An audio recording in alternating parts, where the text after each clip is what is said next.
জুৱানিশা শইকীয়া চুইটছত উত্তপ্ত পৰিস্থিতি।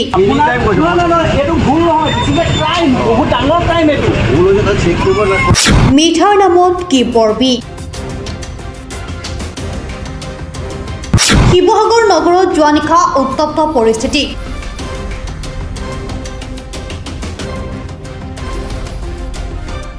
সুস্বাদু মিঠাইৰ নামত কি খুৱাইছে একাংশ হোটেল আৰু ৰেষ্টুৰেণ্টে।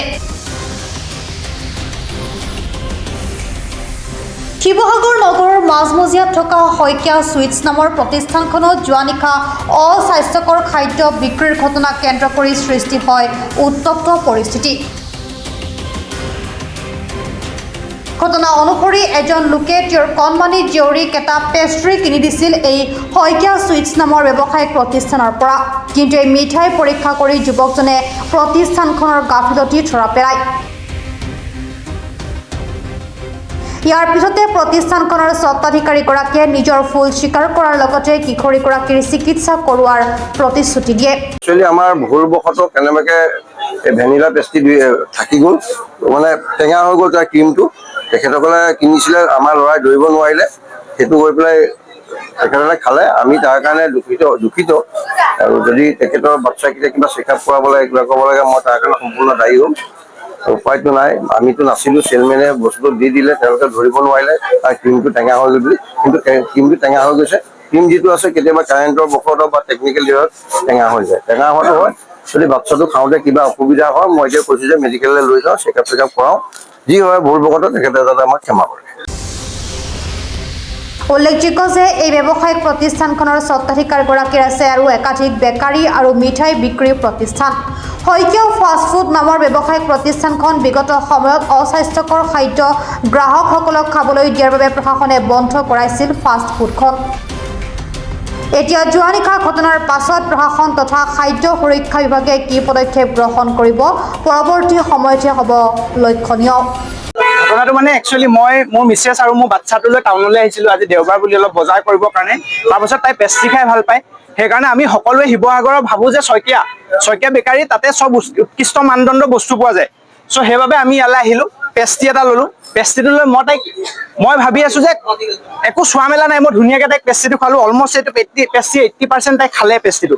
খোৱাৰ পিছত ইয়াত মই দেখিছোঁ 3-4টা মাখি পৰি আছে। তাৰপাছত এটা বেড স্মেল আহি আছে। তাৰপিছত মই পেষ্ট্ৰিটো গোন্ধি চালোঁ, টেঙা গোন্ধাই আছে। তাৰপৰা মই পেষ্ট্ৰিটো অলপ ড্ৰপ লৈ পেলাই মুখত লৈ চালোঁ, সাংঘাতিক টেঙা। ঠিক আছে, সাংঘাতিক টেঙা। তাৰপাছত মই পেষ্ট্ৰিটো তাইক খোৱা বন্ধ কৰিলোঁ। আহিলোঁ মই শইকীয়া চুইটছলৈ। শইকীয়া চুইটছত আহি ইয়াত যিকেইজন চেলছমেন আছে মই তেওঁলোকক এই বিষয়ে অৱগত কৰিলোঁ যে পেষ্ট্ৰিটো কিয় এনেকুৱা গোন্ধাইছে। তেওঁলোকে কৈছে নহয় দাদা ঠিকে আছে। তেতিয়া মই ক'লোঁ যে আপোনালোকে ড্ৰপছ অকণমান লৈ ইয়াৰ পৰা খাই চাওক, জাষ্ট বিট অলপ টেষ্ট কৰক। তেওঁলোকে খাই পিনি কৈছে সাংঘাতিক টেঙা। মই বোলো তেতিয়াহ'লে তোমালোকৰ ইয়াত কি উৎকৃষ্ট মানদণ্ড বস্তু পায়? যদি আজি ইয়াৰ পৰা লোৱা এটা পেষ্ট্ৰি এনেকুৱা এটা অৱস্থা হ'বলগীয়া হয়, তো তেতিয়াহ'লে বাকীবিলাক বস্তুৰ ওপৰত আমি কেনেকৈ ফেট কৰিম তোমালোকৰ ইয়াত যে আমি ভাল বস্তু কিবা পাইছোঁ বা খাইছোঁ। তাৰপাছত মই তেওঁলোকক দিলোঁ, তেওঁলোকে খাব নোৱাৰি মুখৰ পৰা উকলিয়াই পেলিয়াই দিলে। অৱশেষত দাদা আহিছে, মালিক ইয়াৰ অ'নাৰ, দাদাক মই দিলোঁ। দাদাই মুখত লৈ কৈছে যে হয় সাংঘাতিক টেঙা। তেতিয়াহ'লে তেওঁলোকে ইয়াত কিয় এক্সপাইৰী ডেটৰ ব্যৱস্থা কৰা নাই? আজি মোৰ বাচ্ছাটো 2 বছৰ হৈছে, আজি যদি ৰাতি মোৰ বাচ্ছাটো কিবা এটা অসুবিধাৰ সৃষ্টি হয়, তেতিয়াহ'লে কোনে এটা ৰেছপঞ্চিবিলিটি ল'ব? আজি শিৱসাগৰৰ প্ৰতিজন ব্যক্তিয়ে ইয়াৰ পৰা নিজৰ চবেই ভাবে ন ইয়াৰ পৰা উৎকৃষ্ট মানদণ্ডৰ কিছুমান বস্তু নিছোঁ বা খাইছোঁ বুলি। তেতিয়াহ'লে কিয় ব্যৱস্থা বস্তু বিকিছে? ইয়াত কিয় একো এটা বস্তুত কিয় এক্সপাইৰী ডেট কেইদিনৰ কাৰণে ইউজ কৰিব পাৰে? আপোনালোকে কেমেৰাটো লৈ আহক, আহক। ইয়াত কিবা এটা বস্তুত কিবা কেইদিনৰ কাৰণে ইউজেছ কৰিব পাৰে, কিবা আছেনে? একো নাই। কোনটো মিঠাই কেইদিনত বনোৱা, কেইদিন হৈছে, কি হৈছে, কিবা আছেনে ইয়াত? একো নাই। গতিকে এনেকুৱা ধৰণে ব্যৱসায় চলাব পাৰে নেকি?